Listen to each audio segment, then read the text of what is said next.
సంక్రాంతి తెలుగు వారికి ఒక ప్రత్యేకమైన పండుగ. ముఖ్యంగా కోస్తా ఆంధ్రకి ఇంకా చాలా ప్రత్యేకమైనటువంటి పండుగ ఇది. 3 రోజుల పాటు మనం భోగి, సంక్రాంతి, కనుమ అని చెప్పేసి మనం 3 రోజుల పండుగ జరుపుకుంటాం.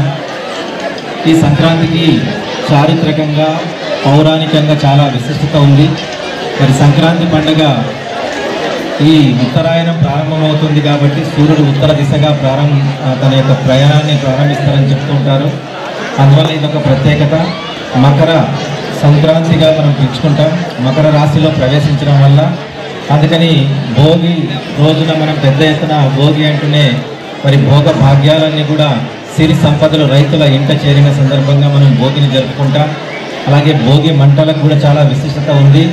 మరి గతంలో ఈ ఆవు పిడకలతో తయారు చేసినటువంటి ఈ భోగి మంటల్లో వేస్తూ ఆవు నెయ్యిని పోస్తే అందులో ఆక్సిజన్ పెద్ద ఎత్తున ఉత్పత్తి అవుతుందని, దీనివల్ల పర్యావరణంలో ఎలాంటి దోషాలున్నా కూడా తొలగిస్తూ ఆక్సిజన్ని పెంచే దిశగా మన పూర్వీకులు ఈ విధంగా మనకు భోగి మంటల్ని ఏర్పాటు చేశారు. పైగా జనవరి నెలలో జరిగేటువంటి ఈ పండుగ చలి ఉంటుంది కాబట్టి వెచ్చని మంటల ద్వారా మనం స్వాంతన పొందేదానికి మన పూర్వీకులు ఏర్పాటు చేశారు.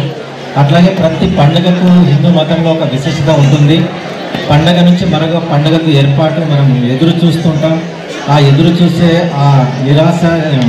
చూసేటువంటి అందులో ప్రత్యేకమైనటువంటి బంధువులను వాళ్ళందరినీ ఆహ్వానించడం, ఆ విధంగా ఆనందంతో కుటుంబంలో సభ్యులందరూ కలిసి అల్లులతో కూతుర్లతో కలిపి పండుగలు జరుపుకుంటాం. ఏ మతానికి లేనండి గొప్ప పండుగలు మన హిందూ మతంలో ఉన్నాయి.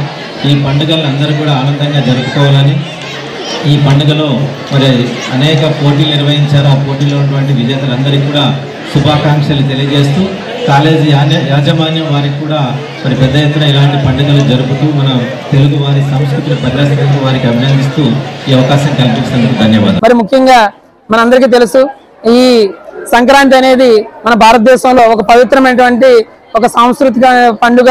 మరి ఇంత మంచి పండుగను మరి అందరికీ తెలుసు. మరి ముఖ్యంగా మన గోదావరి ప్రాంతంలో అందరూ కూడా రైతులు, మరి అందరూ కూడా పంటలు వచ్చేటువంటి సమయం. మరి ఈ సమయంలో ఈ సంక్రాంతిలో మరి పూర్వం నుంచి కూడా చాలా విభిన్నటువంటి కార్యక్రమాలు నిర్వహిస్తూ ఉన్నాం. భోగి మంటలు, అదేవిధంగా హరిదాసులు, అదేవిధంగా గంగిరెద్దులు, అదేవిధంగా కోలాటం, అలాగే అబ్బాయిలు యూత్ వచ్చేసరికి క్రికెట్, కబడ్డీ, ఇలా విభిన్నమైనటువంటి ఆటలు నిర్వహిస్తూ ఈ సంక్రాంతి కార్యక్రమాన్ని చేసుకుంటూ ఉంటాం. మరి మనందరం కూడా సంక్రాంతి పండుగ ఇంత విశిష్టత ఉంది.